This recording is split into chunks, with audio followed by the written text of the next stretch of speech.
How are you today? This is Peter Christian Hessing, and welcome again to another one of our interesting programs here. I hope that you are right with God and Jesus. You are seeking God and seeking Jesus or Yahweh or Jehovah or Allah. And if you seek them, they will bless you in all kinds of wonderful ways. I can tell you that in my life, God has blessed me in so many ways, and every problem that I have had, God has blessed me. I pray to Him, the Jehovah Yahweh, Jesus Allah, and it's amazing that sometimes instantly I get a response from God. I'm a patented inventor. I do inventions, and sometimes you're trying to invent something, a machine, an equipment, and you say, "How am I going to do this?"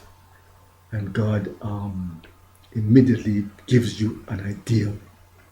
And we have technology now. We can end poverty by creating, businesses for everybody. Now we have got phones, that we can end poverty. We can have health care for everyone.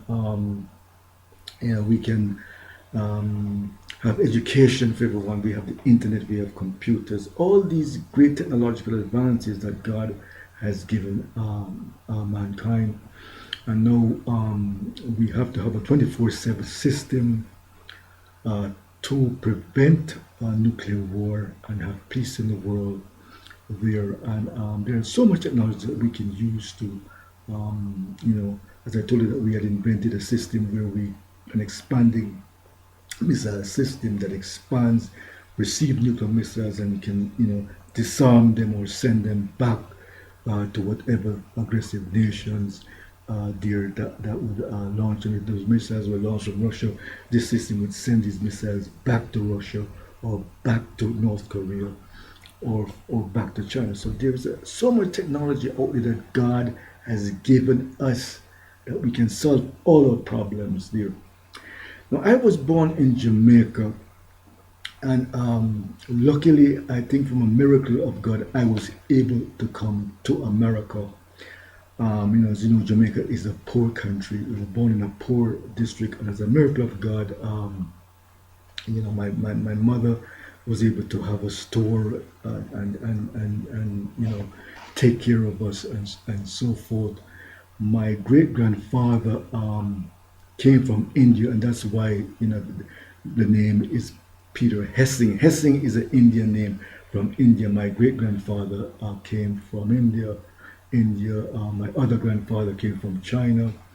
My grandmother, one of my grandmothers, was a black African Jamaican, and they were descendants of the Maroons. As you know, the Maroons were one of the first groups to get freedom here in the Americas.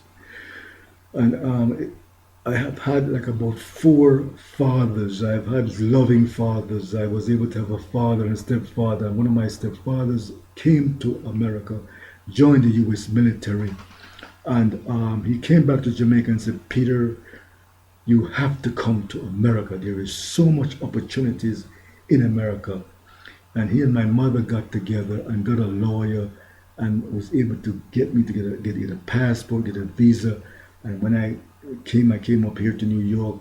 And after 5 years, I went and I became an American citizen in 1976, which is known as the bicentennial of the American independence. So I'm regarded as what they say, a bicentennial American. We became an American citizen in 1976, which is the bicentennial, 200 years from the American Revolution.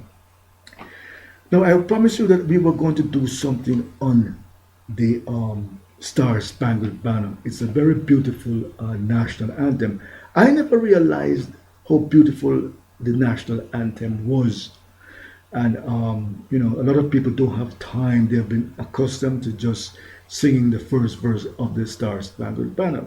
But one day I was able to read all the four verses, and I couldn't believe when I read the verses, I could not believe that this really was the Star Spangled Banner, our national anthem. I didn't believe it was such a beautiful song.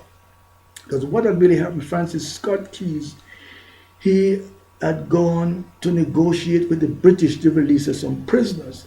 And while he was trying to negotiate the release of these prisoners, they started bombing this Fort Henry. And he saw throughout the night they were bombing Fort Henry, and he saw that our flag remained during the morning. And then he went out and wrote, I think, 4 verses to the national anthem. So I'm going to sing you the first verse, and I'm going to sing you the second verse. And I really suggest and would like all Americans to really learn the second verse to the national anthem. I'm going to sing the first verse. I hope I don't mess it up. Okay. So forgive me. I'm going to do a cappella. We hope we can do it with some music. Get my guitar and piano and sing it for you. Oh, say, can you see by the dawn's early light what so proudly we hailed at the twilight's last gleaming, who bright stars and bright stripes through the perilous fight on the ramparts we watched were so gallantly streaming, and the rockets' red glare, the bombs bursting in air, gave proof through the night that our flag was still there. Oh, say, does that star-spangled banner ever wave o'er the land of the free and the home of the brave?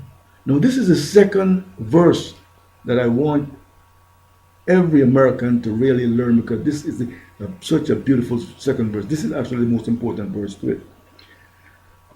Thus let it ever be, when free men shall stand between their loved homes and war's desolation, blessed with victory and peace, may the heaven-rescued land praise the power that has made and preserved them a nation. Then conquer we must when our cause is just, and this be our motto: in God is our trust. And this star-spangled banner in triumph shall ever wave over the land of the free and the home of the brave. Now, isn't that a beautiful song? And I really would like and ask a lot of Americans to learn that second verse to the national anthem. And I think what will happen is that when you see how beautiful that verse is, people will sing those 2 verses together. And some people will just probably sing this second verse, because this second verse is such a beautiful verse. Actually, there are, I think, about 4 or 5 verses to the national anthem. So this is only 2 verses or 5 verses. Another verse was actually written by a Chief Justice to the Supreme Court. It was so important to the people that a Chief Justice wrote, I think, a 5th verse. A Justice to the Supreme Court wrote a 5th verse to the national anthem. So I believe it really has about 5 verses to the anthem. This verse, I believe, is the 4th verse, but if Americans could really learn this second verse, it would be a beautiful thing. Thank you. God bless. Peter Christian Hessing. Give your answer life. This is Peter Christian Hessing. I have some music on Amazon that you can get. Peter Christian Hessing. Peace. God bless.